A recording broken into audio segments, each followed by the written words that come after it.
श्री स्वामी समर्थ. घराबाहेर कोहळा का बांधतात? आपल्या हिंदू धर्मामध्ये घराच्या बाहेर कोहळा बांधण्याची पद्धत आहे. काही ठिकाणी छोटीशी काळी बाहुली बांधण्याची पद्धत आहे.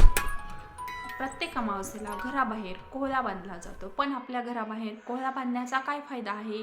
कोहळा का बांधावा याच्याबद्दल आपण माहिती पाहणार आहोत.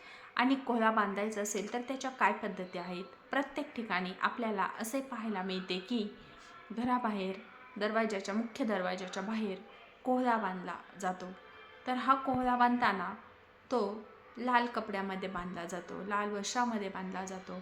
अनेक लोक आपल्या घराबाहेर कोहळा बांधतात. लाल कपड्यात जर कोहळा बांधला तर घराला कोणाची नजर लागत नाही.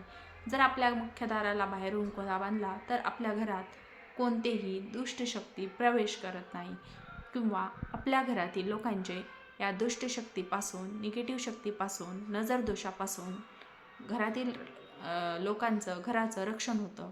आपल्या घरातील लोकांना आयु आरोग्य लाभावं म्हणून देखील पूर्वीपासून कोहळा बांधण्याची पद्धत आहे. बाहेरून कोहळा आणत असताना तो देठासकट आणला पाहिजे. घरी आणल्यानंतर तो स्वच्छ पाण्याने धुवावा व स्वच्छ पुसावा.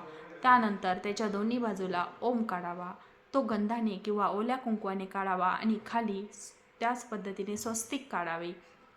नंतर तो कोहळा देवघरामध्ये न्यावा.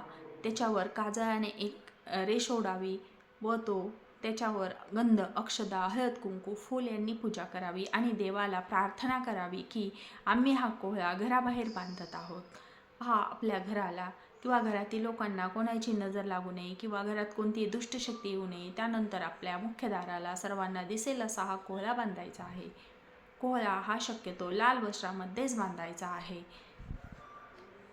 कधी काही लोकांचा कोहळा हा लाल वस्त्रामध्ये बांधल्यानंतर लवकर खराब होतो. तर अशा वेळेला आपल्या घरातील लोकांचा दुष्ट शक्तीपासून, वाईट शक्तीपासून संरक्षण झालेलं आहे असं समजावं.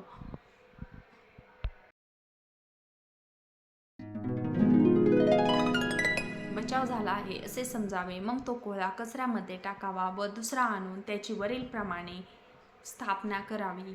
श्री स्वामी समर्थ. माहिती आवडल्यास व्हिडिओला लाईक, शेअर आणि सबस्क्राईब नक्की करावं. अशीच नवनवीन माहिती पाहण्यासाठी बेल आयकॉनला प्रेस करा. तसेच या चॅनलला सबस्क्राईब करा. श्री स्वामी समर्थ.